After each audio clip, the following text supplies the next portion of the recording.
김건희 여사와의 친분설을 부인하는 과정에서 공직자윤리법 위반 등 추가 논란에 휩싸인 김행 여성가족부 장관 후보자. 김 후보자가 강력히 부인하고 있는 김 여사 친분설과 관련해 이준석 전 국민의힘 대표도 말을 못했습니다.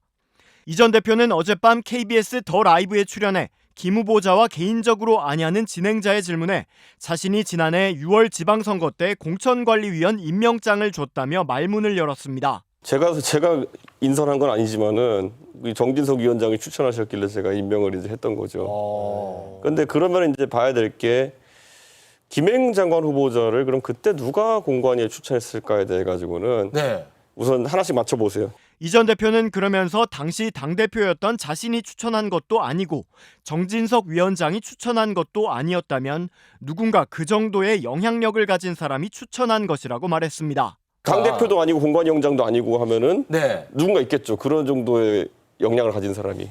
함께 방송에 출연한 박지원 전 국정원장이 김건희 여사 아니냐고 추측하자 이 전 대표는 명확한 답을 피하면서도 묘한 언급으로 응수했습니다. 김건희 여사 아니에요?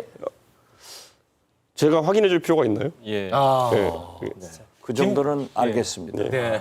두 분 대화가 아주 긴장감 넘칩니다. 저분이 저래서 대한민국 탑 스파이를 하신 겁니다. 국정원장이라면 저래야 됩니다. 하지만 김행 후보자는 당시 자신을 천거한 인물은 정진석 위원장의 국회 부의장 시절 비서실장인 김연광 씨였다고 강조했습니다. 김 후보자는 우리는 동시대에 기자를 같이 했고 선거 여론조사의 최고 전문가를 모셔야 한다는 게 추천 배경이었다며 저 역시 누구보다 그 분야에 자신이 있어 수락했다고 설명했습니다. 한편 이 전 대표는 이재명 대표의 단식과 구속영장 청구에 대한 한동훈 법무부 장관의 언급을 두고 대통령 대신 도어 스태핑을 하는 것 같다고 말했습니다. 수사받던 피의자가 단식해서 자해한다고 해서 사법 시스템이 정지되는 선례가 만들어지면 안 된다고 생각합니다. 그러면 앞으로 잡범들도 다 이렇게 하지 않겠습니까?